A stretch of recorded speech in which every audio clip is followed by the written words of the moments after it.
কদমালি তুই এইফালে আয়। কে ও মুরা জামু কে? ওইটা মোর জাগা মোর। জাগায় কি তোর নাম লেখা আছে? হ জাগাত নাম লেহি থুয়ে গেছং মুই। শালি নাম লেখলে জাগা পাওয়া যায়। আমি যে বেটা ছাওয়ার জায়গায় নাম লেখছি ও ছাইরা দিব। ইয়ে গুড়ি এহারে সই করিম।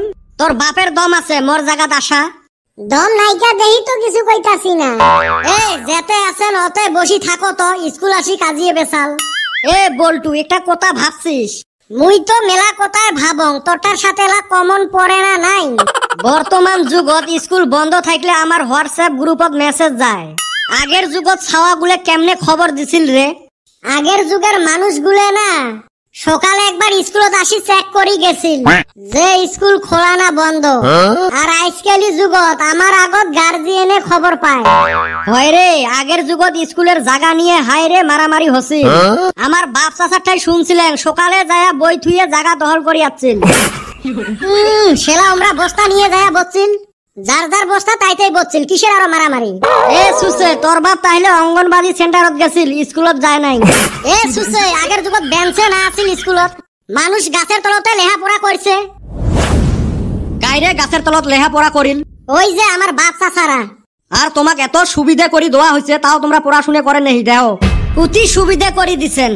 স্কুলত আসলে ক্লাসের পরে ক্লাস নিকেশ নিবের না দেন, বাড়িত গেলে তো বাপ মার মুখত খালি পড়া আর পড়া। আরো কয় সুবিধা করে দিছে। এই হারামজাদা স্কুল আসলে পড়াশোনা করা লাগবে নয়? পড়াশোনা তো করা লাগবে ওইটা আমরা জানি, কিন্তু তোমরা আজকে আমাক গণিত শিখেন তো? না মুই তো গণিত টিচার নহাং, মুই কে শিখেম? ওই তো দেহ তোমরা একটা সাবজেক্টের বাইরে অন্য সাবজেক্ট পান না। আমার কেমনে কুলে দেহ তো এই 6-7টা সাবজেক্ট এহলাই পড়া লাগে। এতে দেহ তো নিকেশ নেওয়ার টাইম আছে নাকি? শালা এলে ঝানুয়ে মরিস রে, এলের মুখের সাথে পাওয়া যায় না। উচিত কথা কইছে তো বিষ ধরছে। এ হারামজাদা র মুই তোমার বিষ ধরাবে লাগছং। কয় একটা প্রশ্ন করং র, না পাইলে দেখে নেলা। দর খাওয়া পোলাহান আমরা না। দেহি মেলা কত পাইস? কত রে কদম আমরা খাদ্য কি জন্য খাই? এইটা একটা প্রশ্ন হইলো। দেহং ক আগত উত্তর। আমরা খাদ্য খাই পেট ভরার নিগা আর হাগবার নিগা। একটানা বাকি রাখলো, বমি করার কথা তো কলু না। আমার তো গ্যাস ট্যাস নাইকা, পেট ভালো, বমি হয় না। গাও এরম খিসমিসায় না, মনে হয় মুখের ভিতরে হাত ঢুকি দিয়ে কলজে বের করি আনং। আরে এই সান্দের বেটা তুই কত? কোন প্রাণীটা 24 ঘন্টা ঘুমায় না? মোর মতে তো একটাই প্রাণী আছে, ওটা হল গার্লফ্রেন্ডের মাও। শালা গার্লফ্রেন্ডের জেলায় ফোন করবো সেলাই করে মাও বগলত আছে। রাতের 12টা নাই 1টা নাই 3টে নাই জেলায় ফোন করং, ওর মাও বলে চেতন থাকে। মনে হয় মাথা নিয়ে যায় ওয়ালত ঢিকেন। না স্যার দুকু পাবেন মাথা ফাটি যাবে। এই হারামজাদা মর নহয় রে তোর। কে স্যার ভুল কইছং? না সেই শুদ্ধ উত্তর দিছিস। হ্যাঁ বেটা ছাওয়া তুই ক দেহং হলদি ঘাটের যুদ্ধর বিষয় অল্প ক। এটা তো বহুত লম্বা ঘটনা, শর্টকাটত কং। ঠিকই আছে শর্টকাটে ক। এটা আজকের থাকি বহু বছর আগের ঘটনা। মোর দাদা একদিন হাটের মধ্যে হলদি বেচাবের যাবে লাগছিল। তা গেটে হলদি বাড়ির নাও ঘাট দিয়ে পার হওয়া লাগে।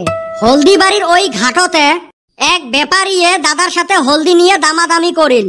হলদির দাম না বোনা দাদা দিবেরে নহয়, ব্যাপারী ছাড়বেরে নহয়। এই নিয়ে দুই ফৈতের মাজত তুলমুল বাগযুদ্ধ আরম্ভ হল। এই বাগযুদ্ধ একটা টাইমত হাতাহাতি পর্যন্ত পৌঁছি গেল। ওই মারামারিটাকে হলদি ঘাটের যুদ্ধ কয়। বা খাতরা কষিস রে। জানং যে মুই। ভাগ্য ভাল জানিস, না জানলে তো আরো কি কি কলু হয়। তোমার ক্লাস নিলে না মোর প্রেসারের ট্যাবলেট খাওয়া লাগে। কত দিনে যে মুই এই স্কুলে থাকি ট্রান্সফার নিবার পাইম, নাহিলে মোর আয়ু তোমার গুলের জ্বালায় কমি যাবে।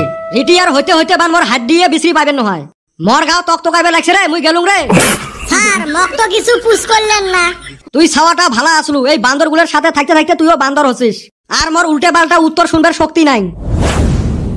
যাই হোক বাইসা গেলাম। এ মুই আগতে কসলুং না মাস্টারক আজকে ক্লাস করবে দিবেন নহাং। সরে বল্টু আজকে তুই তরমুজ পার্টি দিব। ই কোন হাউসত মুই তোমাক তরমুজ পার্টি দিম? এ পার্টি দিবের জন্য না মন লাগে মন, আর মুই জানং ওই মনটা তোর আছে।